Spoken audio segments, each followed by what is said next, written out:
Every night, as the moon rose high, young Okon transformed into a powerful beast. In the heart of his African village, the boy battled to keep his secret hidden. Little did he know, his curse carried a purpose far greater than he could imagine, entwining his faith with the village's survival.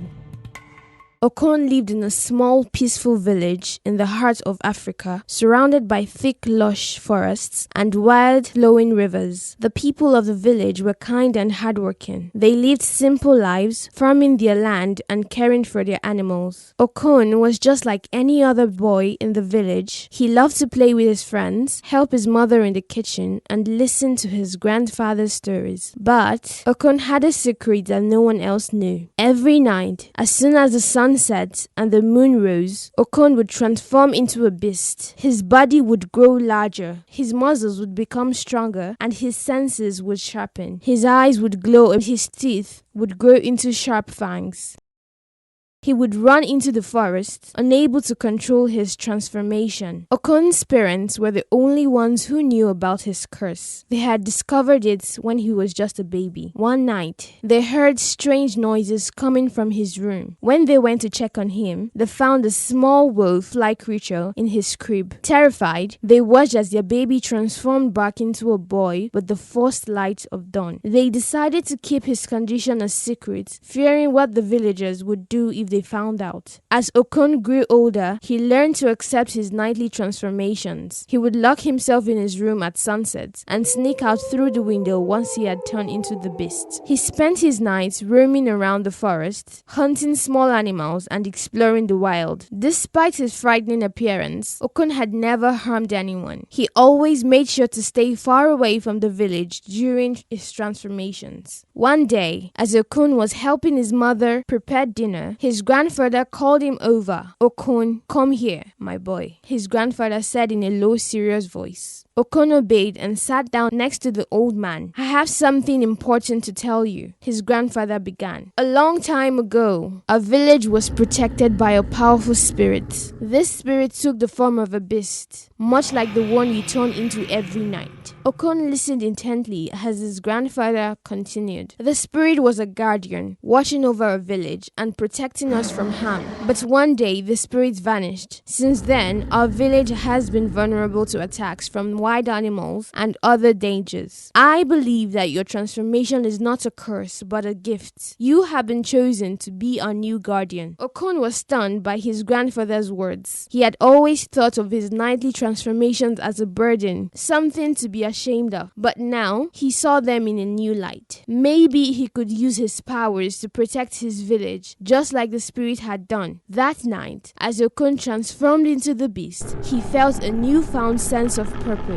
He roamed the forest with a keen eye, looking out for any threats to his village. As the days went by, he grew more confident in his abilities. He chased away wild animals that ventured too close to the village and helped the villagers find lost livestock. The villagers began to notice their village was safer and more prosperous than it had been in years. Despite his new role as the village guardian, Okon still struggled with his secret. He longed to tell his friends and the other villagers about his true identity, but he was afraid of their reaction. He feared that they would see him as a monster and reject him. So, he continued to hide his nightly transformations, keeping his secret known only to his parents and grandfather. One evening, as the sun began to set, Okon's father came to him with a worried look on his face. "Okon, I need to talk to you," he said. "There have been rumors of a group of poachers operating in the forest. They are armed and dangerous. I fear that they might discover your secret if you encounter them." Okon's heart sank. The thought of facing armed poachers terrified him, but he knew that he couldn't abandon his duty as the village guardian. He promised his father that he would be careful and avoid any confrontation with the poachers. As the moon rose and Okon transformed into the beast, he set out in the forest with a heavy heart. He kept to the shadows, his senses alert for any sign of danger. Hours passed and he heard the sound of voices and the crackling of a campfire. Creeping closer, he saw a group of men sitting around their fire, their rifles resting against a nearby tree. These were the poachers his father had warned him about. Okon watched the poachers from a safe distance, his heart pounding in his chest. He knew that he couldn't confront them directly, but he needed to find a way to drive them away from the village. Suddenly, an idea came to him. Using his enchanted senses, he located a nearby herd of wild bulls. Carefully, he headed the bulls towards the poachers' camp.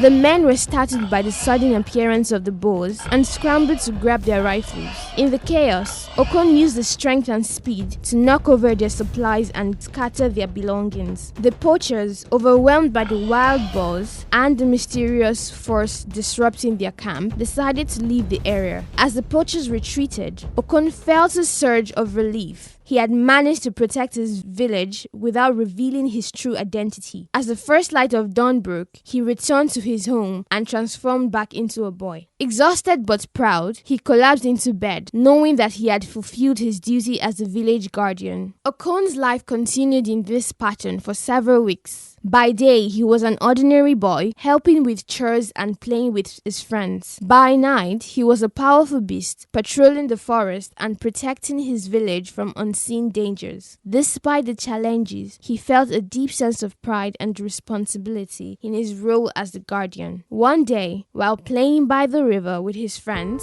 Okon noticed something strange. The usually clear water was muddy and filled with debris. Concerned, he decided to investigate. "I'll be back soon," he told his friends as he followed the river upstream. The farther he went, the worse the condition of the river became. He eventually found the source of the problem. A group of men were cutting down the trees and dumping waste into the river. Okon's heart sank. He recognized the men as the same poachers he had driven away weeks earlier. They had returned and were now causing more harm than before. Okon knew he couldn't confront them in his human form, so he waited until nightfall to take action. As the moon rose, he transformed into the beast. Okon felt a surge of anger and determination. He knew he had to stop the poachers once and for all. Moving stealthily through the forest, he approached their camp. The poachers were gathered around the fire, laughing and talking loudly, oblivious to the danger lurking nearby. Okon observed the camp carefully, looking for a way to drive the poachers without putting himself in too much danger. He noticed their rifles leaning against the tree, and an idea formed in his mind. Using his enhanced speed and agility, he darted into the camp, grabbed one of the rifles, and snapped it in half. The poachers jumped up in alarm, reaching for their remaining weapons, but Okon was too quick. He destroyed the rest of the rifles before the men could react. Terrified and unarmed, the poachers tried to flee. Okon let out a powerful roar, sending them running into the night. He chased them far from the village, ensuring they wouldn't return. Once he was certain they were gone, he returned to the camp and began cleaning up the mess they had made. He buried the waste and used the strength to push the fallen trees out of the river. By the time dawn broke, the river was flowing clear and clean once again. Exhausted but satisfied, Okon returned home and transformed into a boy. His parents greeted him with worried expressions. "Where have you been?" his mother asked. "We were so worried." Okon explained what had happened, and his parents listened in stunned silence. "You did a brave thing," his father said finally, "but you need to be careful. These poachers are dangerous. You can't take risks like that." "I know, father," Okon replied, "but I have to protect the village. It's my responsibility." His parents nodded, understanding the weight of his words. They knew that Okon's role as the guardian was important, even if it put him in danger. The next few days were peaceful, but Okon couldn't shake the feeling that something was wrong. He noticed strange tracks in the forest and heard rumors of wild animals acting aggressively. One evening, his grandfather called him over again. "Okon, there is something you need to know," he said. "I have been having dreams. In these dreams, I see a great danger approaching our village. I fear that the poachers are not the only threat we face." Okon listened carefully, feeling a sense of dread. "What kind of danger?" he asked. "I am not sure," his grandfather replied,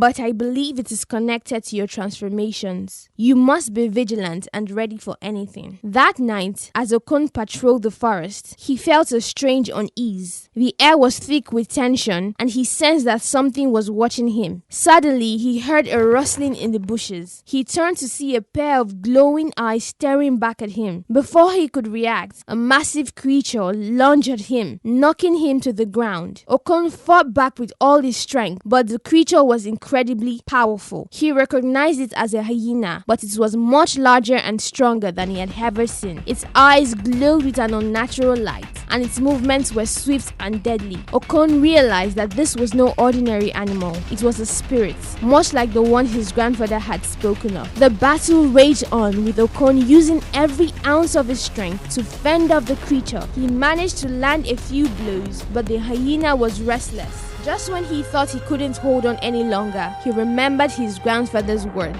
This spirit was connected to his transformations. Perhaps there was a way to tap into its power. Focusing his energy, Okon summoned the strength of the beast within him. He felt a surge of power coursed through his veins, and his senses sharpened even further. With a mighty roar, he pushed the hyena off of him and launched a fierce attack. The two creatures clashed with incredible force, their roars echoing through the forest. After what felt like an eternity, Okon finally gained the upper hand. He managed to pin the hyena to the ground, his claws digging into its flesh. The creature let out a pained howl and then fell silent. Okon stepped back, panting and covered in sweat. The hyena's body began to dissolve into mist, leaving behind only a faint glow. As the first light of dawn broke, Okon transformed back into a boy, exhausted and bruised. He made his way back to the village. His parents and grandfather were waiting for him, their faces edged with worry. "What happened?" his mother asked, rushing to his side. Okon explained the battle with the hyena spirit, and his family listened in stunned silence. "This is worse than I feared," his grandfather said. "If the spirits are returning, it means that our village is in grave danger. We must find a way to stop them." Over the next few days, Okon and his family worked tirelessly to prepare for the potential threat. They gathered supplies, fortified their home, and warned the other villagers to be on guard. Okon continued his nightly patrols, ever vigilant for any signs of danger. One night, as Okon roamed the forest, he heard a familiar sound. The crackling of campfire. He crept closer and saw a group of poachers huddled around the fire, their faces lit by its flickering light. These were new poachers, different from the ones he had driven away before. They were heavily armed and looked more dangerous than ever. Okon knew he had to act quickly. He couldn't let these poachers harm his village or the forest. Summoning his courage, he launched a surprise attack. With a roar, he leaped from the shadows, his claws extended and eyes glowing with determination. The poachers, caught off guard, scrambled to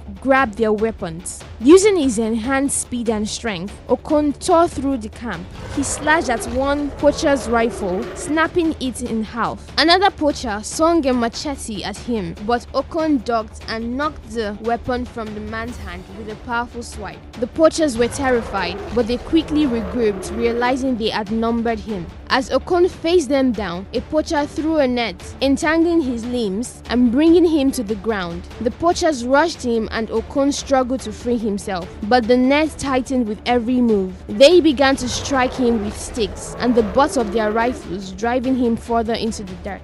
Pain shot through his body, and for a moment, fear gripped his heart. "Is this the end?" Okon thought to himself as he slowly lost consciousness. Suddenly, a blur of red and white streaked through the camp. A fox, larger than any Okon had ever seen, leaped into the fray. The fox was swift and agile, its movements a blur as it beat and clawed at the poachers. It targeted the man holding the net, sinking its teeth into his arm and causing him to scream in pain and release his grip. With the net loosened, Okon managed to break free. He joined the fox in fighting off the poachers. Together, they created a whirlwind of claws and teeth. driving the poachers back. The men, now terrified and confused by the fox's sudden appearance, began to flee into the night, leaving their supplies and weapons behind. Okon fought fiercely, but his vision blurred, and he felt a haze settling over him. The world around him seemed to move in slow motion as he struggled to stay conscious. Through the haze, he saw the fox darting between the trees, its eyes meeting his for a brief moment before it disappeared into the forest. The fox's scent lingered in the air, a mix of wild moss and something sweet. Okon inhaled deeply, the scent anchoring him to reality as the chaos of the battle faded. He tried to call out to the fox, but his voice was weak, and he collapsed to the ground, exhausted and disoriented. When he finally regained his senses, the first light of dawn was breaking through the trees. Okon struggled to his feet, his body aching from the fight. He looked around, but there was no sign of the fox. Only its scent remained, a lingering reminder of the mysterious ally who had saved him. As Okon surveyed the abandoned camp, he noticed something strange. Among the poacher's belongings was a small ornate box. Curiosity getting the better of him, he opened the box and found a glowing blue stone inside. The stone pulsed with a strange energy, and Okon felt a powerful connection to it. He took the stone back to his village and showed it to his grandfather. The old man's eyes widened in recognition. "This is a spirit stone," he said. "It holds the essence of a powerful spirit. If the poachers had this, it means they were trying to control the spirits that protect our land. We must find out who gave it to them and why." Okon and his grandfather began investigating the origins of the spirit stone. They spoke to the village elders and searched through ancient texts, trying to uncover the truth. Their search led them to an old legend about a powerful sorcerer who had once lived in the area. This sorcerer had the ability to control spirits and used them to gain power and wealth, but the spirit had eventually turned against them, and he was defeated. The legend went on to say that the sorcerer's descendants had inherited his abilities and were still trying to control the spirits. Okon and his grandfather realized that the poachers were likely working for these descendants, trying to harness the power of the spirits for their own gain. Determined to stop them, Okon continued his nightly patrols, keeping a close watch for any signs of the poachers or the sorcerer's descendants. One night, he encountered another spirit, this time in the form of a large black panther. The panther was just as powerful and dangerous as the hyena, but Okon was prepared. He used the energy of the spirit stone to enhance his own abilities and managed to defeat the panther after a fierce battle. With each encounter, Okon grew stronger and more confident in his abilities. He realized that he was not just a guardian of the village but a protector of the spirit as well. He vowed to stop the sorcerer's descendants and ensure that the spirits remained free and unharmed. One evening, as Okon was preparing for his nightly patrol, his grandfather called him over. "Okon, I have something for you," he said, handing him a small carved amulet. "This amulet was given to me by my father. It has been passed down through generations. It will help you in your battles." Okon took the amulet and felt a sense of warmth and comfort wash over him. He thanked his grandfather and promised to wear it always. That night, as he transformed into the beast, he set out into the forest. He felt a new sense of strength and resolve. The amulet seemed to enhance his connection to the spirits, and he felt more in tune with his surroundings than ever before. As he patrolled the forest, he kept a keen eye out for any signs of the poachers or the sorcerer's descendants. Hours passed and the forest remained quiet. Just as he was beginning to think it might be a peaceful night, he heard a faint rustling in the underbush. He paused, listening intently. The rustling grew louder, and suddenly a figure emerged from the shadows. It was a woman dressed in dark robes and carrying a staff. Her eyes glowed with an airy light, and Okon could sense a powerful aura surrounding her. "So, you are the one who has been interfering with our plans," she said, her voice cold and menacing. Okon stepped forward, his muscles tensed and ready for a fight. "Who are you?" he demanded. "And what do you want with the spirit?" The woman laughed, a chilling sound that sent shivers down Okon's spine. "I am Inyoka, a descendant of the great sorcerer," she replied. "We seek to harness the power of the spirits to restore our family's legacy. You have been a thorn in our side, but that ends tonight." With a wave of her staff, Inyoka summoned a powerful gust of wind that knocked Okon off his feet. He scrambled to his feet, his senses alert. Inyoka was a forbidding opponent, and he knew he would need all of his strength and cunning to defeat her. The battle began in earnest, with Okon using his enhanced speed and strength to dodge Inyoka's attacks. He lunged at her, his claws extended, but she blocked his strike with her staff. The two clashed with incredible force, their movements a blur in the moonlit forest. Inyoka was a skilled sorceress, and she used her magic to summon creatures from the shadows to aid her. Okon found himself battling not only Inyoka, but also a horde of dark, twisted creatures. He fought with all his might, using his enhanced abilities and the power of the Spirit Stone to fend off the attackers. As the battle raged on, Okon realized that he needed to find a way to break Inyoka's control over the spirits. He remembered his grandfather's words about the amulet and the Spirit Stone. Focusing his energy, he held the amulet in one hand and the Spirit Stone in the other. He felt a surge of power coursing through him, and he directed it towards Inyoka. A blinding light erupted from the amulet and the stone, enveloping Inyoka and the dark creatures. Inyoka screamed in pain and fury as the light washed over her, breaking her connection to the spirits. The dark creatures dissolved into mist, and Inyoka fell to the ground, her staff clattering to the forest floor. Okon approached Inyoka cautiously, his senses still alert. "It's over," he said firmly. "Leave this place and never return." Inyoka glared at him, her eyes filled with hatred. "You may have won this battle, but the war is far from over," she hissed. "We will return, and next time you won't be so lucky." With that, she disappeared into the shadows, leaving Okon alone in the silent forest. He stood there for a moment, catching his breath and processing what had just happened. He had defeated Inyoka and broken her control over the spirits, but he knew that the threat was far from over. As dawn approached, Okon returned to the village and transformed back into a boy. He was exhausted, and he felt a deep sense of satisfaction. He had protected his village and the spirits once again, and he knew that he would continue to do so for as long as it took. He told his family about the battle with Inyoka, and they listened in awe and concern. "You did well, Okon," his grandfather said, "but you must remain vigilant. The sorcerer's descendants will not give up easily. They will continue to seek the power of the spirits." "I understand, grandfather," Okon replied. "I will be ready for whatever comes next." In the days that followed, the villager experienced a newfound sense of peace. The river flowed clear, the animals were calm, and the villagers went about their daily lives with a sense of security. Okon continued his nightly patrols, always on the lookout for any signs of danger.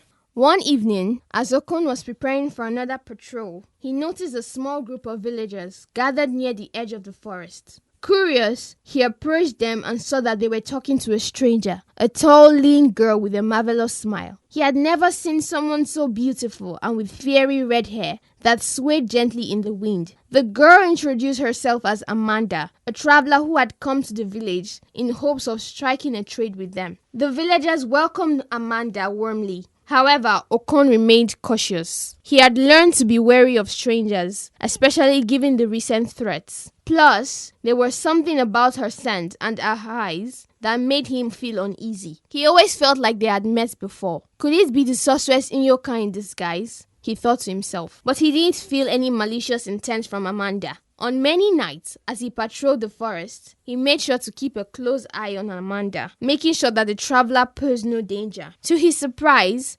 Amanda proved to be a valuable ally. She had a deep knowledge of the forest and its inhabitants, and shared her wisdom with the villagers. She helped fortify their homes, set up traps to deter poachers, and even taught them how to communicate with the spirits. Okon found himself growing increasingly impressed with Amanda's skills and knowledge. One evening, Okon decided to confront Amanda. She had been in the village for a while now, and she had not made a single trade with anyone.